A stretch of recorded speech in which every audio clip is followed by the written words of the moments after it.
अस्सलाम वालेकुम दोस्तों।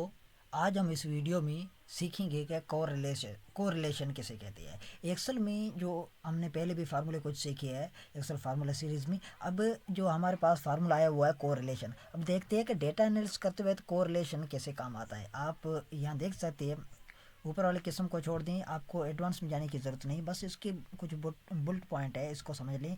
डेफिनेशन क्या है, मीन्स का कोरिलेशन एक स्टैटिस्टिकल मेयर्स है। वो क्या करता है, इसका मेन मकसद क्या होता है, किसी भी टू वेरिएबल के बीच में रिलेशन जो है वो डिफाइन करता है।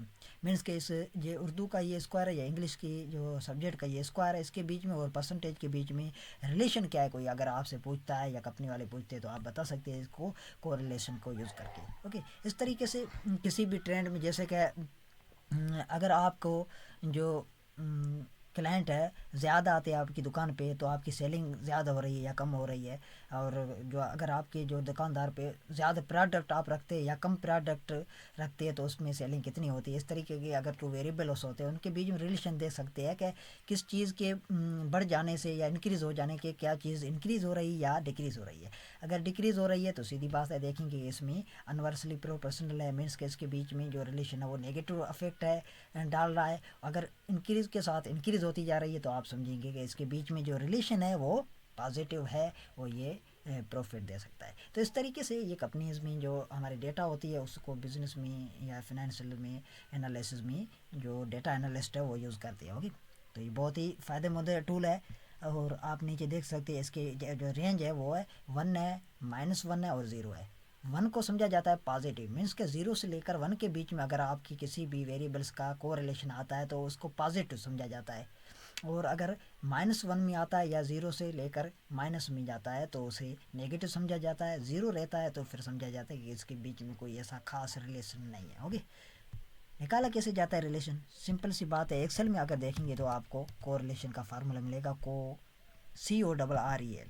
ओके, आप रिलेशन निकालना चाहते हैं इस वेरिएबल के बीच में और इस प्रॉफिट के बीच में, परसेंटेज के बीच में। आपके सामने रिलेशन आ गया है, 1 के करीब है, 0.9 है, मीन्स इसके बीच में ज़्यादा अच्छा पॉजिटिव जो है कोरिलेशन है। अब समझा क्या जाएगा, समझा ये जाएगा कि जितनी जो परसेंटेज बढ़ता गया है उसमें से इंग्लिश की मार्क्स का भी जो रोल रहा है। जैसे इंग्लिश की मार्क है वो इंक्रीज़ होती है तो परसेंटेज भी इंक्रीज़ होता है। अब ये मैंने सिंपल मिसाल क्यों लिया है, क्योंकि इसका आपको पता है ताकि आपको समझ सके। सीधी सी बात है, अगर आप मार्क कम का स्कोर जो वो ज़्यादा ले आएंगे तो आपका परसेंटेज भी बढ़ेगा, अगर स्कोर आपका कम होगा तो परसेंटेज भी कम होगा।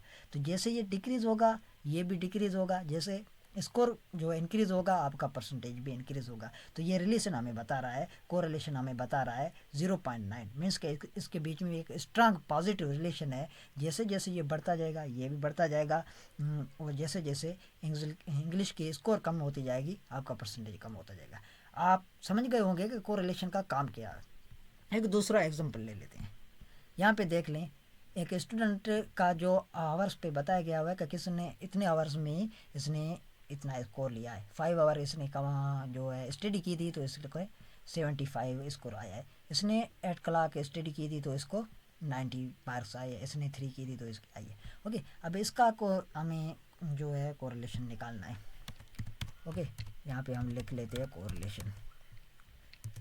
ओके, कोरिलेशन लिख लिया और यहाँ पे हम फार्मूला लगा लेते हैं कोरिलेशन का।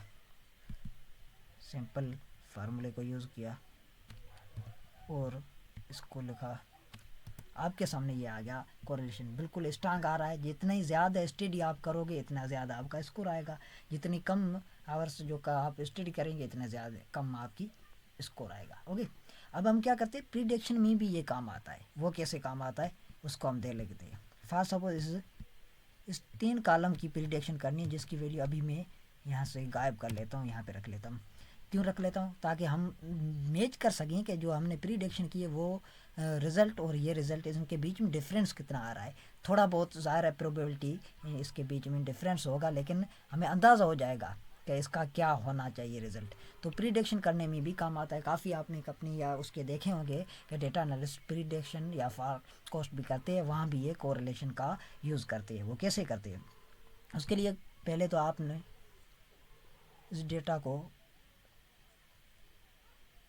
यहाँ तक ले आना है, उसको यहाँ तक, मीन्स का आपके पास कोरिलेशन इतनी डेटा का है बस।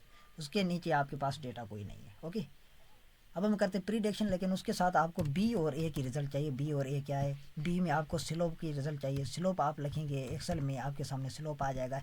इसमें क्या करना है, वाई और एक्स की वैल्यू देनी है। ये आपकी वाई, इसकी आपको वैल्यू देनी है, और ये आपका एक्स, इसकी भी आपको वैल्यू देनी है। आपके सामने ये वैल्यू आ गई है। ओके, इसी तरीके से इंटरसेप्ट की भी वैल्यू ले आनी है, जिसे हम वाई की वैल्यू कहते हैं। इसमें भी पहले आप वाई को लगा लें, और इसे एक्स कहा जाता है, तो इसको हम यहाँ पर लिख लेते हैं। ये दो बी और ए आपको वैल्यू मिली है, जो आपको काम देगी प्रिडिक्शन करने में। प्रिडिक्शन के लिए आपको फार्मूला लगाना है। यहाँ पे क्या लगाना है, ये निशानी देकर आपको बी वाली वैल्यू ले लेनी है। इससे आपको मल्टीप्लाई कर लेना है, जिसकी प्रिडिक्शन लेनी है, हमें लेनी है 4 की। ओके, इसको क्लोज कर लें, और इससे प्लस कर लें आप ए वाली वैल्यू को, टैप कर लें, आपके सामने आ गया है। इसको हम थोड़ा वैल्यू को डिक्रीज़ कर लेते हैं, और होल नंबर भी ले आते हैं। ओके, 18 आ गया है।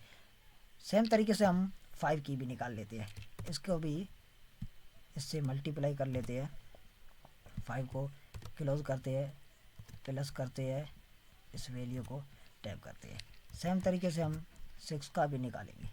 ओके, इसके लिए भी हम सेम तरीका यूज़ करते हैं, और इसमें भी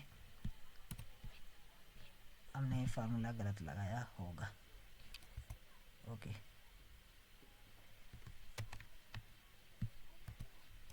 टैप करके दोबारा लगा लेते हैं फार्मूले को, इसको लगा लेते हैं, इसको सेलेक्ट कर लेते हैं, और प्लस में इसको ले लेते हैं। आपके सामने आ गया ये रिज़ल्ट। ओके, इसकी भी वैल्यू को हम डिक्रीज़ करके होल नंबर में ले लेते हैं, 40 हो गया है, और इसको भी हम लेते हैं 90। ओके, अब आप देख सकते हैं आपने 4, 6, 5 और 6 की जो प्रिडिक्शन की है, ये रही आपके पास वैल्यू है। इसको कॉपी करके मैं यहाँ पे मैच करके देखता हूँ।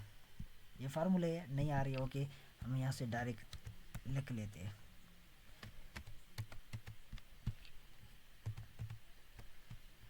इसको कॉपी किया और प्रिंट करते हैं यहाँ पे